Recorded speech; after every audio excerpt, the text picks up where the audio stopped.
If you had $2.35 billion, would you spend it on e-cigarette and vaping related products? Me either. But sadly, this is the reality of what the United States government earns annually in sales from vaping and e-cigarette products. In college, everything is about the experience, and at least 1 in every 5 college students has admitted to vaping or currently owns one.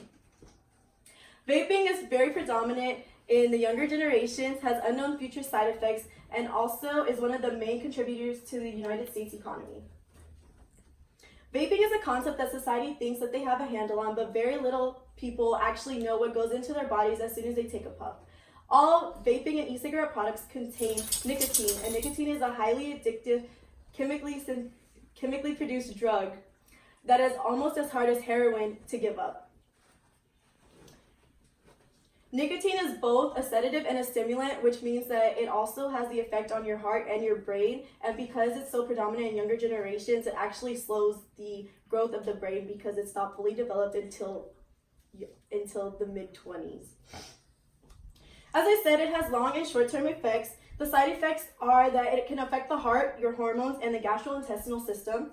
When nicotine is inhaled, it increases the heart rate and also increases the heart stroke volume. And I got that from Adam Feldman, who is a reporter for CNN. Vaping and e-cigarette products are still being researched, and the government has found harmful substances such as propylene glycol and delivery solvents, which can cause lung inflammation. They also contain other potentially harmful products such as heavy metals, which include lead, nickel, and tin, and those can cause serious lung disease. The FDA has conducted and reported research into connection between vaping and users. So the FDA launched an investigation in April of 2019 linked to seizures that were happening across the United States. The original number of cases was at 29, but after they investigated more, by the end of April, the number of cases had gone up to 127. This information comes from Angelica Levito, who is a reporter with CNBC.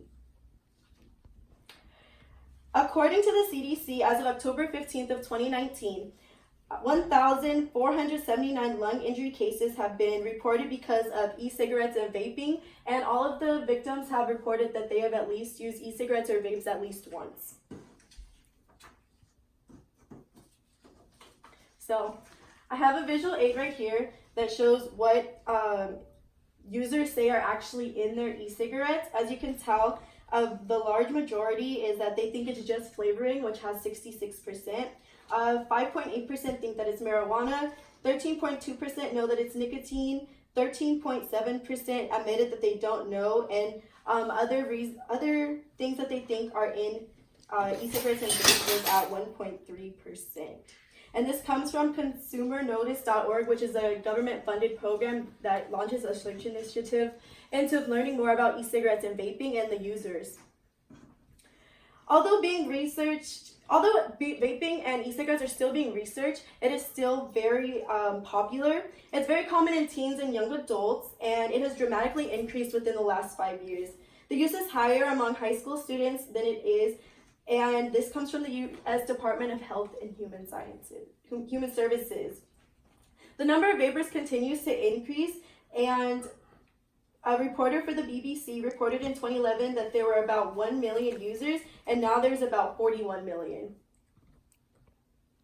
And it's predicted to reach 55 million in 2021. The appeal to the users is because they're allowed to do tricks, and even a testimony from the truthinitiative.org has admitted that they don't enjoy vaping and they don't care what it is. It's just that they want to be able to produce aesthetically pleasing and make friends because of the popularity that vaping produces.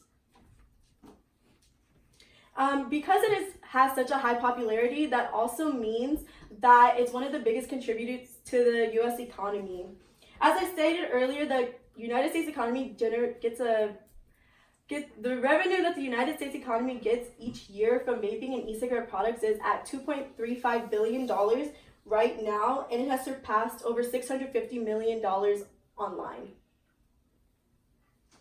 I have a graph right here that shows how the sales have increased from 2008 to 2017, and this is in millions of US dollars. So as you can see, in 2008, it started at 20 million, and now it's at over 10,000 million.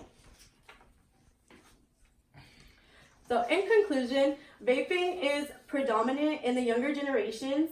It also has unknown future long and short-term side effects and is one of the biggest contributors to the US economy. Although college is about the experience, you want to make sure that you stay aware on what you are putting into your body. So the next time you see somebody taking a hit or blowing a O, ask them how much they really know about what's going into their body.